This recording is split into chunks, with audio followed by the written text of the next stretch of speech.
Hey, what's happening? New venue. Okay, I get it. I see it. Oh, man, that's great. Well, welcome. I'm glad that you're here. We're back. It's fall camp. We still got some last-minute coaching details to take care of, but these guys, our football players, have had a great summer. It actually started last spring. These guys did a terrific job of just, taking what we, talked to them about just in terms of goals, expectations, the work that needed to be done. And they finished with a great spring. We took it in the summer, and these guys have been impressive. They've had a great summer. James Dobson has done a terrific job with getting these guys, on track and having these guys fully understand, what this season is going to hold for us, what the expectation is. And it's not about what's happening outside. I read a paper the other day. I was on a plane coming back from Arizona, opened up USA Today, and it was an article about the top 128 teams in the country, and we were 113. And I felt very disrespected. I felt in talking with my football team, but nobody really understands what we're doing here on West End. But it's about time that we show the world. So that's coming fast enough. But we get a chance now, to go to camp, take care of the fundamentals and details of what you have to do, and to be a good football team in this conference. And what it gets back to, for me and this football team, is making sure we don't beat ourselves. So I'm excited about quarterback, offense, defense, special teams. I think we've upgraded in all areas. And I really look forward to seeing this team, set about the work that needs to be done. So, with that being said, same head coach, same defensive coordinator, same offensive coordinator, same strength and conditioning coach, even same quarterback. How much does that help you guys? Tremendously. When you talk about confidence, continuity, this is a football team that's had to grow up a little bit, and with the 24 months that have passed, we've started to see leaders emerge. We've started to see, identities emerge. And all those things are important when you're talking about trying to create culture. This football team believes in each other. The chemistry is good, extremely good. It starts with the quarterback and, what he sees and, how he goes about his business. And then it sort of permeates through this team a little bit. And when I look at what we've been able to do, on offense, on defense, and on special teams, the leaders, that have emerged have done a really good job of just making sure that this team does not fall short. So, we know and understand what's out there, but for us, it's just about the day-to-day grind that gets us, from one day to the next and makes us one day better. And, that's going to come over the next 30 days, so let's get ready. Derek, kind of a hot topic right now is you guys are allowed to retweet recruits. Is it, some coaches are looking back years that we're going to retweet anything this guy's ever tweeted in his life. Others are retweeting major announcements. How can you tell if that makes any difference one way or the other to a recruit? You know what? We just have to be careful nowadays, man, that we don't put these recruits on such a pedestal that what happens is they have an unrealistic expectation of what's happening when they come here. I tell recruits all the time, as they go through this process, it's a great roller coaster ride, enjoy the ride.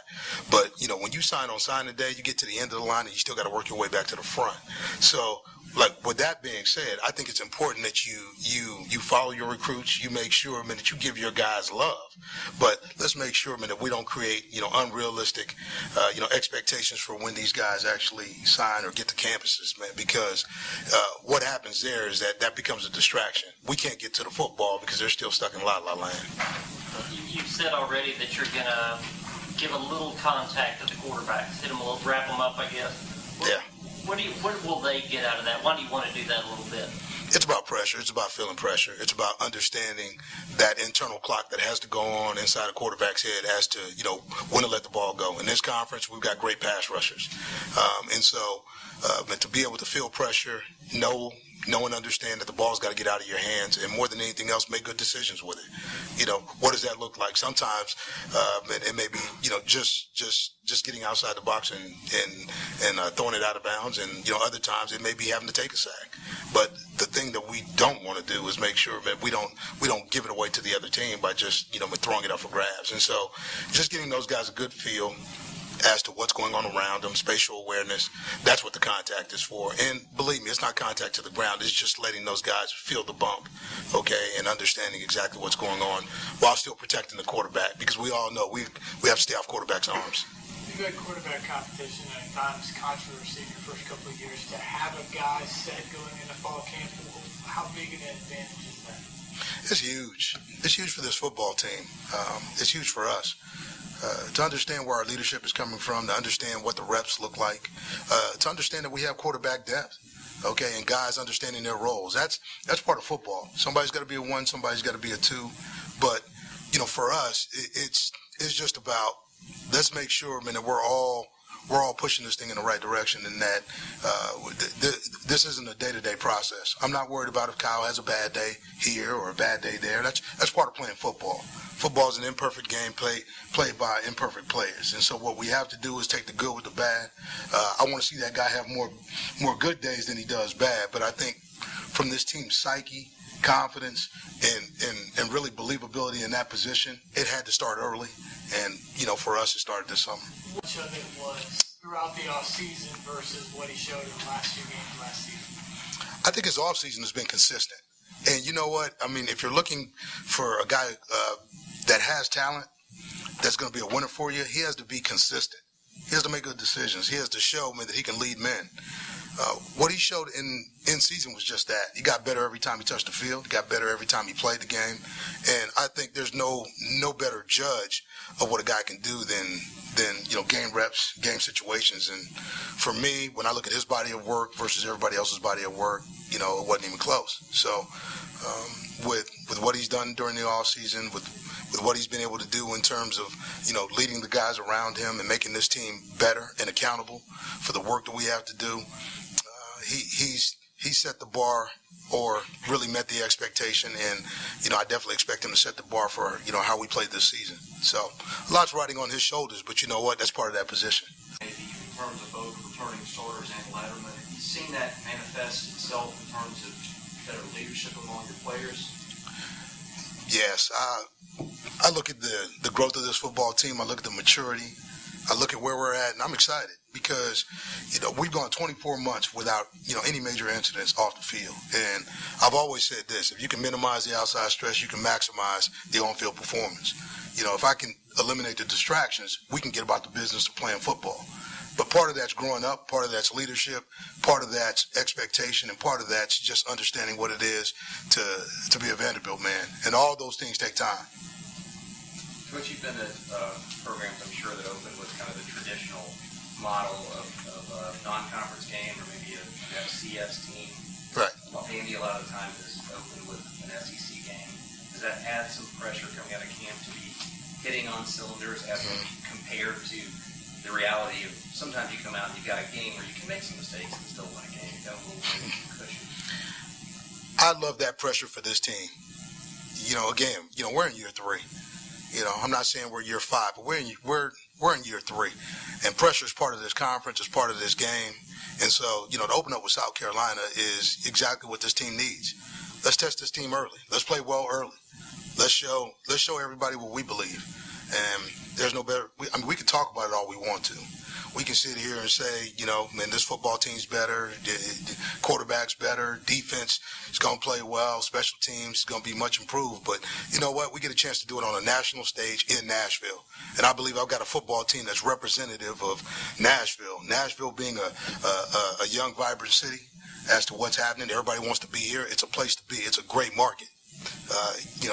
This team is representative of the SEC and how hard it is to win in this conference.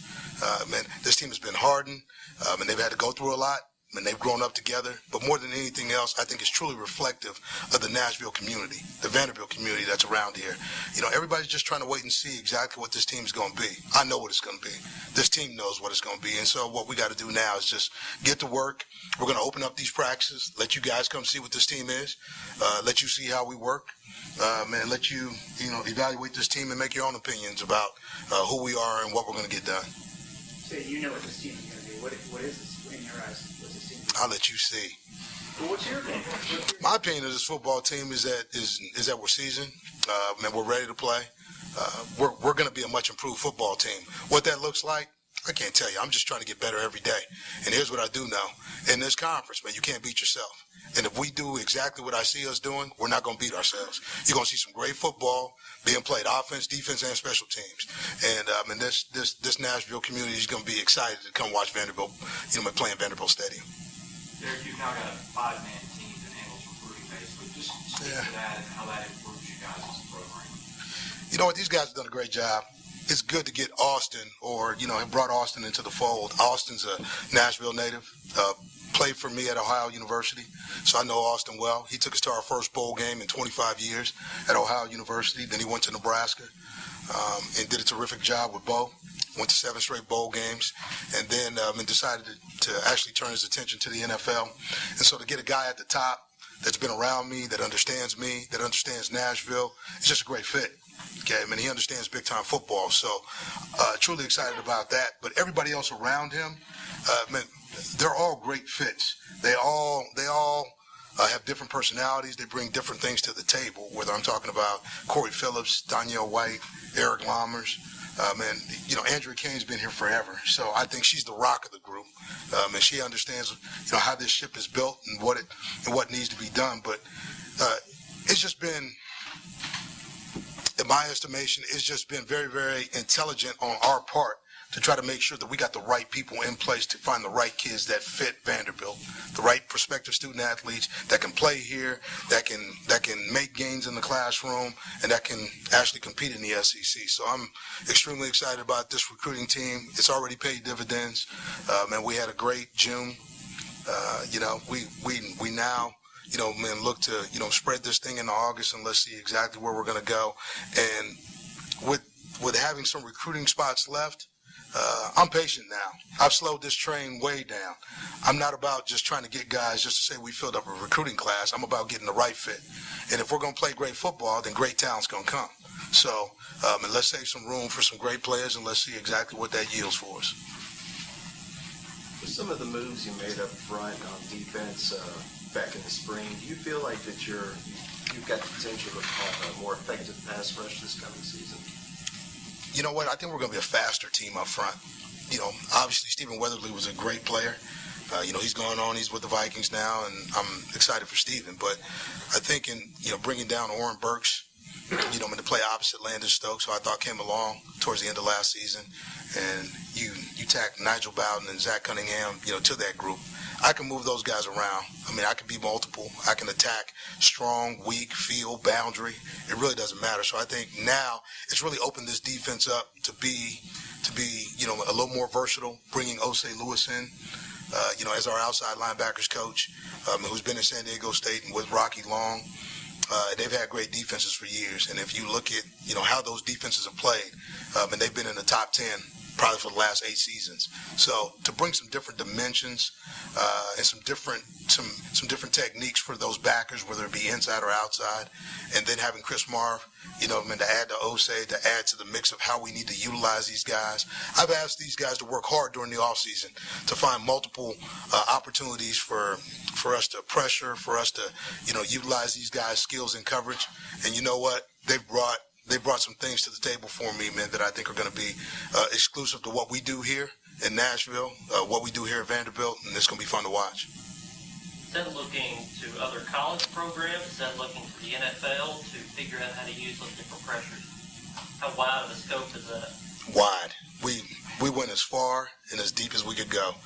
Because here's the thing, everybody thinks they know who we are. They've had a chance to see us 2 years on tape, and they've got no idea. We've had a chance to get back into the lab, tinker a little bit, mix this thing up, create a couple of different potions, and let's make sure we can get out there on September 1st and let it run through the season, because we're going to get after people, and excited about that. But I'm just more excited for, our fans. And I want this fan base to come out and, support this football team. This team actually reflects this city, and what it is. And we got to get this fan base out in droves just so they can see, what's happening here in West End and how we're playing and what it looks like. So, I definitely encourage our fan base to come on out and let's watch us play this fall. It was a big impact on the defense last year taking over. You talk about going back in the lab a little bit. is the Derek Mason defense, is it more complicated than what we saw last year, or more aggressive? How will it be different this year? All of the above. Aggressive, complicated, layers, dimensions. You've got to be more than just, one thing in this conference. But it does you no good to be one thing if it's not very good. So what we tried to do is get back in the lab and make sure that we looked at our guys. Okay, offense, defense, and special teams. How can we utilize, our 85 scholarships? Okay, and our 85 scholarship players. Okay, what does our walk-on class, look like? Okay, and what I see now is that for the first time I'm going to go into a fall camp with almost a full roster intact. Last year I went into camp with 94 guys. The year before that I went into camp with 96. When you're getting at 105, it makes a difference in how you practice, what you're able to do, the amount of pod work you can get done, and really the looks at what we're doing defensively now can be done in two different sessions. We can divide groups up and make sure that nickel, base, gold, whatever we are, and those groups are getting works on two different fields, and I haven't been able to do that in 2 years. So I think just the learning itself is going to, be expedited by our numbers. Our numbers are going to allow us to practice differently, get more looks, and be a little more effective, as we play. I know you haven't had the chance to actually practice with them yet, but has any of your true freshmen created any kind of buzz on campus with your strength and conditioning coaches? You know what? We haven't had a chance to practice with them, but I've had a chance to get on the field and do some individual work, with these guys. I think this class is better than the first two, just based on ability, movement. Okay, and what I've seen, but none of that really is going to show itself until they start playing games. I'm going to let these dudes play. Like I said, we have to utilize our 85 scholarships in our roster differently than everybody else in our conference. And we don't have, 35 guys walking on, in here at Vanderbilt. So it's important that we get the right young guys and with talents. But, in the secondary, I've seen, Frank Coppett, Jawan Williams, Zaire, step up, and I think those guys can play for us. But I'm excited about Andre Mintz, and from Philadelphia. I think the dude's a baller. He's mean, he's nasty. He loves to compete. He's gone after some of the big dogs on this football team and hasn't backed down. Kalijah Lipscomb, as a receiver, I think he's going to be special. When you look at Donovan Tennyson, his explosiveness, rivals and maybe even surpasses what Darius can do, in terms of ball in his hand and really 0 to 60. So, as I've looked at this group and I've had a chance to see what the skill players can do, I've really been impressed. But I think, when you start talking about the O-line, D-line, you don't know what those guys are until you put pads on, until those guys got to bump up against somebody and, get knocked down and, they get their lip bloody, once or twice, and then you really, figure out exactly what you have. But I like what I've seen from these skill players. Some of these guys have a chance to make an impact, and that impact could be now. Coach, what are some of the things you've done to attract more talent to the walk-ons? And have you talked to Coach Corbin and all about what he does for baseball? Yeah, baseball is a little different, in terms of their numbers and how they count guys and what it looks like. I think what we tried to do here is talk to our guys about what a strong walk-on program looks like, and we've been able to reward guys as they've gone through our program. You look at Trey Ellis. Trey Ellis was, awarded a scholarship. You had Jacob Schultz. He was awarded a scholarship. Now, we've got, Wilson, who's now been awarded a scholarship. I think what you try to do is show that, if you play, okay, if you can, contribute, and get into the too deep, there's an opportunity for you to play and be rewarded at the end. And that's what our program was built on at the place I came from, and that's what I'm going to do here. I'm going to reward those guys who show that they can, do it in the classroom, get stronger, really in the weight room, and then have an opportunity to play for Vanderbilt. Chris, one last question. Derek, when Andrew Delks takes the field this week, where are you going to have to play? Hey, when he takes the field, I just want to see him take the field. So I'm excited. Whether he lines up inside or outside, I really don't care. He's had a great summer. It's been fun to watch him.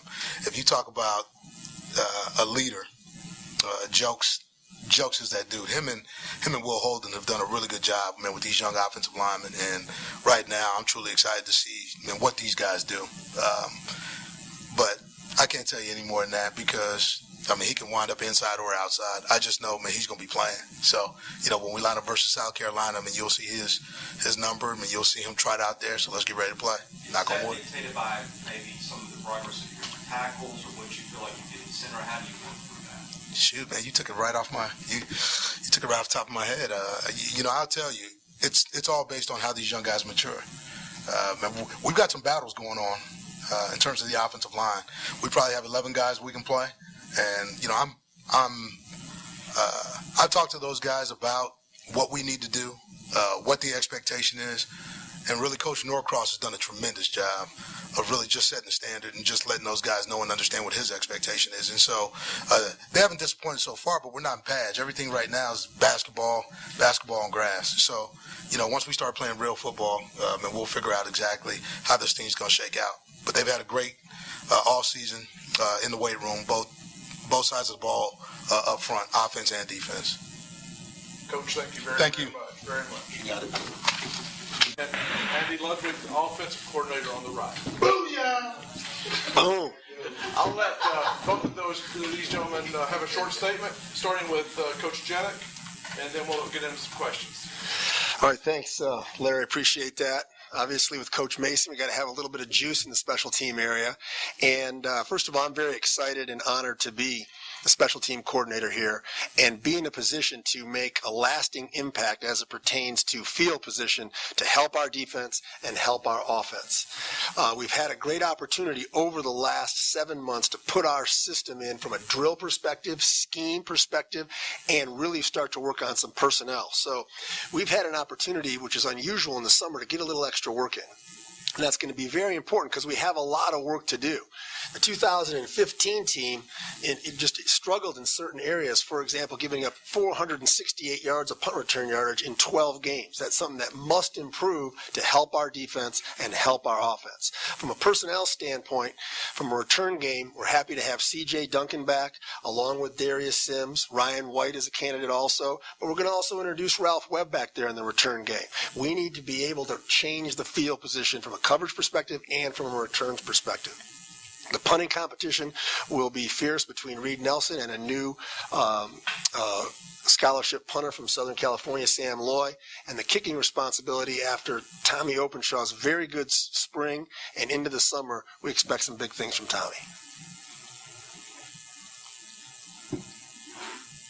Offensively, it's been an extremely productive off-season and very pleased with the players' work ethic and dedication through the course of the summer. Right now, as you look at the offensive unit, we are bigger, faster, and stronger than we were a year ago due to their dedication, work ethic in the offseason, and taking great ownership in the direction of this football program. Our players have done an excellent job of raising their football IQ. And going into our second season in the same offensive system, the players have displayed and will continue to display a much more diverse mastery of the offensive system. It's a huge plus going into the second year in the same system. We're a more veteran group. I'm extremely excited about that. Again, older players in the same system puts us in a position to be much more dynamic, much more productive, and much more efficient on the offensive side of the football. We're really looking forward to opening camp on Thursday and putting great plays on tape for the Vanderbilt football fans. With that, we'll take any questions. Andy, when Kyle got here, what he's good at, is he good at the same things now, or is he developing other skills, better at throwing other routes? How is that growing? He's shown some real development. First of all, offensive mastery is a big part of it. We threw him into the fire last year. He responded well. We were pressing the envelope, pushing him very hard in the spring. He responded to the pressure that we placed on him there. The biggest thing that we're asking from Kyle Shurmur is to protect the football. First things first. Last year, we had some issues. Again, the 2015 team, there were 16 interceptions thrown. Obviously, we want to be below double-digit, single-digit interceptions. Those balls are going to happen. What we are looking to eliminate from this offense is the opportunities for the defense just to give it away. Don't give them the ball. Make them work for it, okay?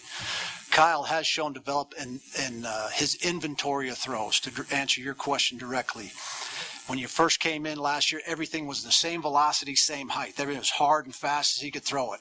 He's developing touch, and we're really working extremely hard on developing his deep ball. Well, again, it opens up. It's not all brand new to him. He's not coming in halfway through his redshirt freshman year starting against an SEC opponent. He's done a great job of working and studying and mastering the offense. And so really, I would say we are putting in a third more offense in this camp than we did last year, and it's still just the tip of the iceberg. So there's more coming. Jeff, every head coach says, well, you have 3 phases of the game, and some of them don't seem to mean that.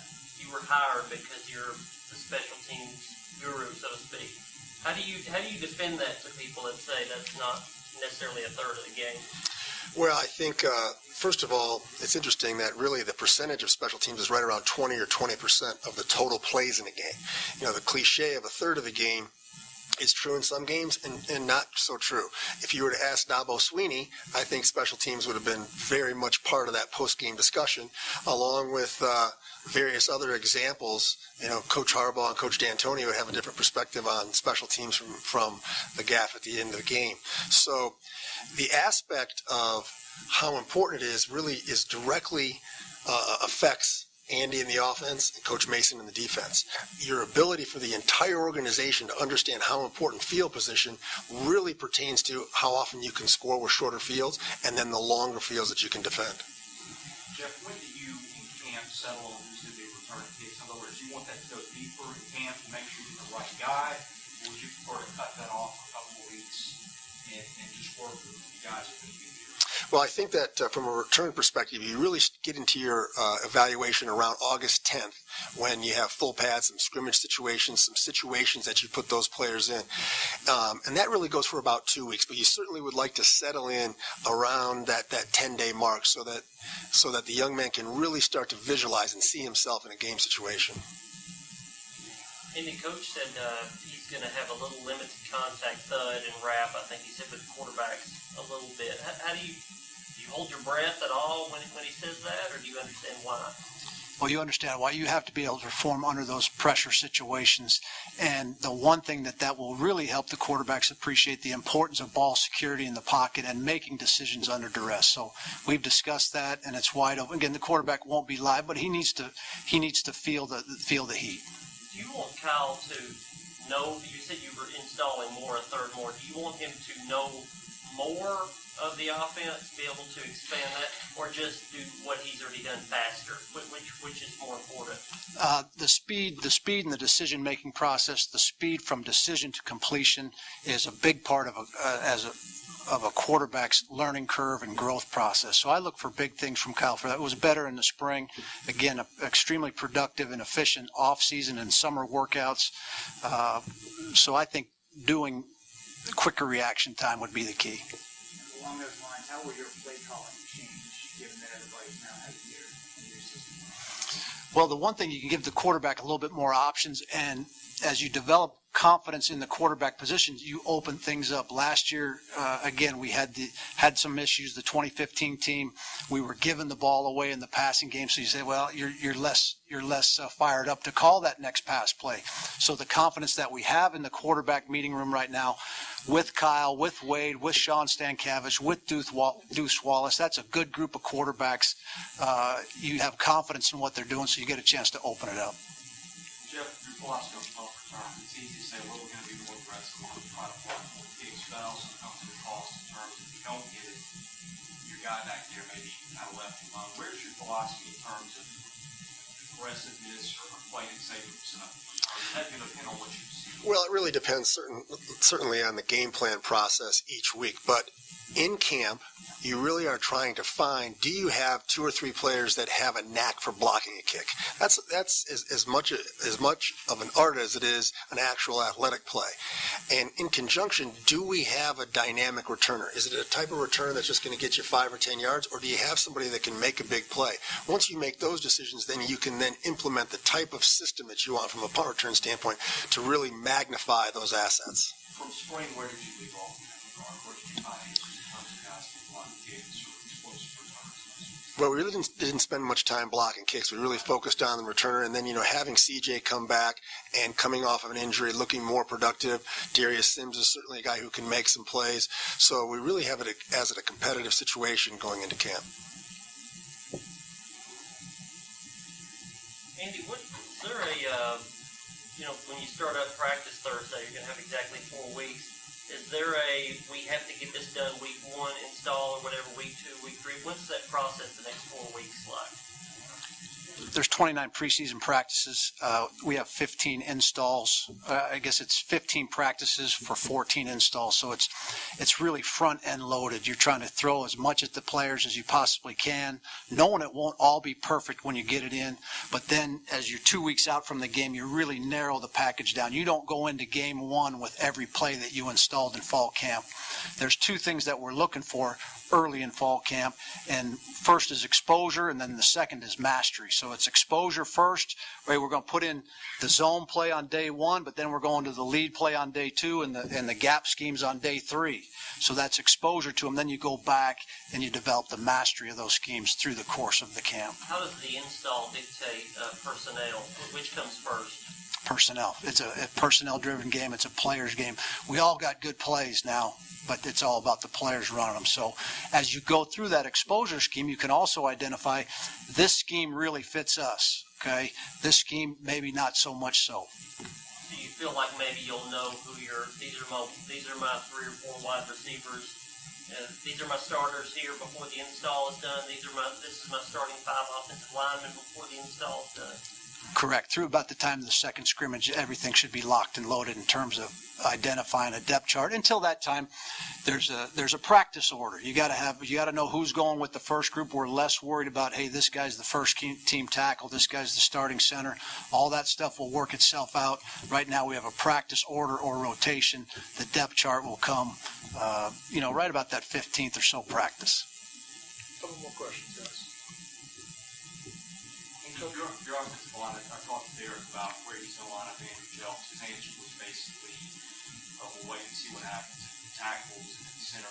What do you feel about the pieces you have there and where they fall together? I feel good. You're anxious to see where the pieces fall into place. Coach Norcross did a tremendous job in the spring developing and bringing that group along, but also understanding that if that preseason depth chart that you have, if Jelks is listed at the right or left tackle and Holden's at the right, we may end up needing to flip them, or Jelks moves inside and things like that. It's just identifying your 5 best players, and if the right tackle is the next best right guard, he's going to have to do a little bit of both through the course of fall camp. So again, we want to expose our players to the system and then work on the mastery as the camp progresses through. Shurmur to Sherfield, I'm sure is something you would like to see, that combination. Is it Trent dropped off a little bit in the second half of the season. I know he played well against Tennessee, but his numbers were down in the second half of the season. Is there any concern there that he still has another hurdle to climb to be that number 1 receiver? I don't have that concern. That young man is the most dedicated, hard-working player. Football is an extremely driving force in his life, and I can't wait to watch him practice on Thursday and watch him take the next step. I think that kid's a special talent, and I want to put him in a position for great success. We want to put him in a position for great success. Part of that is the development of the remainder of the receiving corps, not relying so much on Trent because the rest of the group's not getting it done. And I think between the returning players we have, getting CJ back, we talked about that. Some of the players we have in the tight end position should take some pressure off of Trent and really open up the passing game. One more question. Gentlemen, thank you very much. Appreciate it. To go in knowing you're the starter, know what's put on you, and knowing that what's expected of you. Well, my approach hasn't changed at all. Still going to work every day, trying to get better every day, compete really hard, and so my mindset really hasn't changed at all. What do you feel like you understand the offense more, or that you're faster at it? What's your development so far? I think as a group as a whole, we all have a great grasp of it, and we all just experience with the offense has really benefited us all. So yeah. One thing Coach Ludwig said was, protecting the football. What kind of steps have you taken this offseason, to get a better grasp on it? Well, we're punished if we don't. We have red flags that go in our locker. We have to do different drills as punishment. So we do like little things like that, and then just like ingraining it in our mind. Take care of the football. That's just the biggest thing.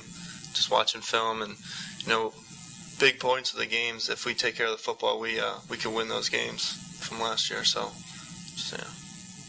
It seems like you've got a lot more guys to throw to than you had a year ago. Maybe some freshmen. Just evaluate the guys you're going to throw. Yeah, a lot of guys. Got a few guys back from injury last year, but I thought the guys that played last year stepped up big, and right here, Trent and a lot of guys from last year played great, and just as we grow in this offense, I think you're going to see us do some big things this year from a lot of different people. So you were a safety in high school, and so you're still pretty green in position, get thrown into true freshman. How much have you learned from last offseason in terms of playing receiver or getting better at what you're called to do? I've learned a lot, tremendously. Being Coach Hankton and just learning from him, learning everything that he knows. I've learned a lot. I feel like I'm light years away from where I was yesterday. Not just me, but also the other wide receivers as well from last spring. So I feel like I've learned a lot. Trent, your numbers are really good first half of the season, and they dropped off some in the second half. Kyle started the second half of the season. Is there any correlation there, or do you feel like there's anything to improve on in that? Oh yeah, definitely. I feel like that's really on me, to be honest. Like you said, there's a lot of things that I didn't know that I know now from last year, and so being able to be consistently throughout the whole season is definitely one of my goals. So I can make sure that I can help the offense and put up some big numbers in the passing game. Will, do you have any idea where you're going to play? It doesn't really matter where I play. Like always, we're just trying to find the best five to put on the field. It's not about me. It's not about individuals. It's more of a group effort. So wherever the coach needs me, I'm gonna play there. It's the same ring around last 5 years. So we're going in my 5th year. So wherever they need me, wherever we need the top 5 guys, we're gonna put them on the field. What's that like though, going in not knowing I may be left, I may be right, I may be anywhere, maybe inside? Yeah, it's actually a great feeling. I mean, because you want a little diversity along the line. You don't want guys set in one position. It's good experience for everyone. Even coming in as a young guy, you never really know where you're going to play. And it's just really good to have that experience as you get older and mature. So, going into my 5th year, it's great that, I came in and played a little right guard, played right tackle, played left tackle. So it doesn't matter where I play. It doesn't matter where everyone else plays. As long as we have the best 5 on the field, we're going to do all right.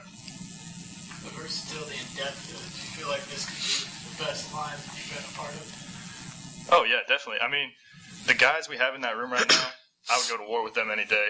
Great guys, on the field, off the field, in the community. They really establish, what it means to be a Vanderbilt man, and they really represent the RTI factor, which is, what we live by. So, and we've really bought into that this year. It's crazy to see where we were last year and the milestones that we've made and overcome to get where we are now. So. Coach Ludwig said his comfort level will dictate how much the offense gets opened up progressively throughout the season. How do you anticipate that working? Will you go to him and just say, give me more? Well, we'll just see, as the season goes. But just whatever he calls, whatever I'm comfortable, whatever we're all comfortable with, we're going to run. Whatever fits our skill set, and he knows that it's a team effort, and whatever fits all of our skill sets and puts all of our playmakers in the best position to make plays, that's what we're going to do. Just wasn't sure if you're the type of guy want to push that envelope and say, yeah, I can do this, this, and this, just give me more. Well, he's evaluating all of us and what we do best. as a team, and he's going to put us in the best position. He always has. Kyle, on the verge of camp opening, you think back to a year ago, what it was like for you then compared to now. I mean, you're new to college, now this year you're the expecting starter going in. How much different is your mindset? Well, so much experience. I'm way farther along than I was at that point for sure. Just a year of experience for all of us has been huge, and I feel like I've learned a lot, and we've all learned a lot, and so we're really excited for this year. Trent, is there any downside to that Austin Peay game for you? Well, after that game, people look at it and say, well, this guy's going to have 20 catches a game. But anything negative out of a record-breaking game like that? Yeah, I think so. Personally, for me, I feel like I let my emotions get the best of me of that game. And like I said before, so that's one of my goals, to make sure that I stay consistent throughout the whole season. So, like I said, just to help out the rest of the offense. How helpful was it for you to play as you did last year? I mean, how intimidating, or whatever the word is, would it be? How much more did that help you rather than just going in green as a redshirt freshman? Oh, it was great. The experience was something you can't replicate at all. And even just getting hit around a little bit. I mean, we don't get hit in practice, so just getting hit here and there felt good, actually, surprisingly. So, yeah. One more question? Gentlemen, thank you very much. Appreciate you. Thank you. Torey, Coach said you'll get to thud up for a little bit, hit some of the quarterbacks. Is that going to be a temptation, or can you lay off of that? I mean, of course, we always want to go into the season with everybody going 100%. But I don't know. It should make for an interesting camp. I guess we'll see after the first practice how it goes, but it'll definitely be interesting. Warren, I don't know if you know or not, but there's a rule that started up Monday that coaches can now retweet recruits. Would somebody, if you were in high school, a coach retweeting you all day, would that make any difference in what school you chose? I think it would make a little bit of a difference. I mean, at the end of the day, it's building that relationship with the high school, with the guy that's recruiting you. So I feel like social media is something that's coming in as millennials. It's an important way to connect with high school recruits. Warren, talk about how you feel about playing a new position. I feel like it was kind of created for you in a way, because you started your safety, but you're a linebacker in high school. It's got to be the best of all your gifts, I would presume. Yeah, I'm excited for this year to play that star position, to show off my versatility and ultimately just make plays for the team. How close is your responsibilities, I guess, in that position to what you're used to? How much does the safety experience carry over to the star? Well, coverage-wise, a lot of it is it's kind of the same. It's same kind of like seam flat techniques and things like that. It's just a little bit closer to the ball. I'm not middle of the field or anything like that. So just being close to the ball, and most of it is underneath coverage as well. So just into that. Brian, most of where we've seen you was in special teams. What are you going to bring to the field in safety this year? I'm going to bring the same thing that I bring to special teams. Anything to help my team win. I'm going to bring relentless, tough intelligence like we talk about as a team. That's just what I bring to the table. Ryan and Oren, Coach Genyk was in here a minute ago and talked about special teams. I know if you guys ever talk to him, he can talk for hours about special teams. Have you ever met anybody like that gets that much into that phase of the game? Well, he's an exciting guy. I mean, we like him on the special teams because he kind of gets guys wild up. One thing I like that he's implemented is the video of guys that are in the NFL now. So you know that it transfers from college to the next level. So it makes it very important for you to pay attention on special teams and give your effort so you can just make the best plays for the team.